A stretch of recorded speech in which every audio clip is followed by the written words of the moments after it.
Bonsoir à toutes et à tous. Cette petite vidéo est avant tout destinée aux femmes, mais ça peut aussi intéresser les hommes. On est en plein mois d'octobre, et le mois d'octobre en France, c'est le mois d'Octobre Rose.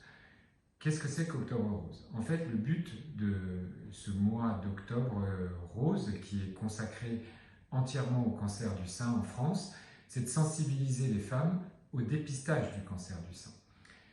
Le dépistage du cancer du sein, il est important. Pourquoi? Parce que le cancer du sein, c'est le cancer le plus fréquent chez la femme et c'est un cancer qui en lui-même est extrêmement fréquent. Ça va toucher plus d'une femme sur 8 à partir de 50 ans dans la population générale, dans la population française. Ce qui veut dire que autour de vous, vous allez forcément avoir plusieurs femmes que vous connaissez qui vont être touchées par ce cancer du sein. Le dépistage, comment on le fait?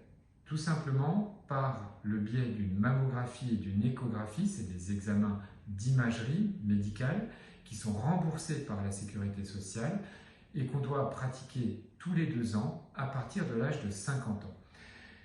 C'est quelque chose qui est extrêmement simple à faire. Il y a un envoi une sorte de rappel pour une convocation à ce dépistage qui vous est envoyé à partir de 50 ans, tous les 2 ans, par la sécurité sociale. Maintenant, ce dépistage, il peut être fait de manière plus précoce, plus jeune, en cas de certains antécédents. Par exemple, si une femme a des antécédents familiaux de cancer du sein, chez sa mère, par exemple, on va commencer bien plus tôt, par exemple vers 40 ans, et on peut aussi effectuer des dépistages comme des échographies ou des mammographies en cas de doute lorsque le ou la gynécologue va dépister chez une patiente plus jeune, par exemple, une lésion un peu douteuse et il veut en avoir le cœur net, il va lui faire une imagerie comme une échographie ou une mammographie. Ça peut être aussi quelque chose, le dépistage, qui est pratiqué de manière autonome par la patiente elle-même en faisant ce qu'on appelle une autopalpation. Elle se palpe la poitrine régulièrement et en cas de doute, en cas de découverte d'une lésion qui n'était pas là auparavant, il ne faut pas hésiter à consulter son médecin traitant ou son gynécologue qui pourra prescrire ou non une mammographie ou une échographie, voire les deux en même temps. Alors pourquoi est-ce que c'est important de se faire dépister? Finalement, parce que plus on dépiste tôt le cancer du sein, plus on diagnostique tôt, et plus on est à même de le guérir, de le traiter au mieux. Et quand même, ce n'est pas négligeable de se dire qu'on peut, en 2024, bientôt en 2025, guérir d'un cancer tel que le cancer du sein, qui est extrêmement fréquent. Et ça, c'est d'autant plus possible que les traitements que l'on a actuellement sont de plus en plus performants, même dans des cas difficiles de cancer du sein, mais ils le seront toujours beaucoup plus performants, ces traitements, si le cancer a été diagnostiqué le plus tôt possible.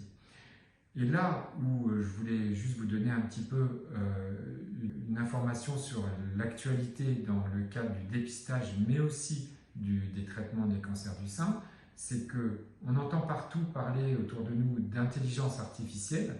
Cette intelligence artificielle est aussi utilisée dans le cadre du cancer du sein, dans le dépistage.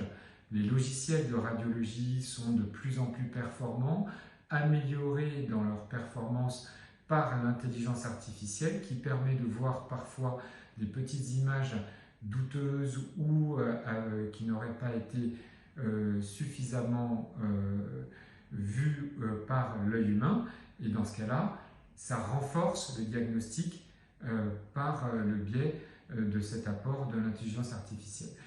Et l'intelligence artificielle est de plus en plus utilisée pour également adapter au mieux les traitements dans le cancer du sein, pour savoir quel patient bénéficiera d'un traitement par une hormonothérapie par exemple, ou par certains types de chimiothérapie, ou même l'adaptation des traitements de radiothérapie. Tout ça peut se faire grâce et être amélioré grâce à l'intelligence artificielle. Donc voilà, c'était un court message en tout cas, pour vous inciter à vraiment vous faire dépister, à ne pas rechigner à la tâche à aller passer une mammographie ou une échographie tous les 2 ans. C'est pas grand chose à partir de 50 ans. Et franchement, ça ne peut que être bénéfique. Faites tourner ce message, ça peut être vraiment sympa pour toutes les personnes qui ne l'auraient pas encore entendu. Voilà, je vous dis à très bientôt. Au revoir.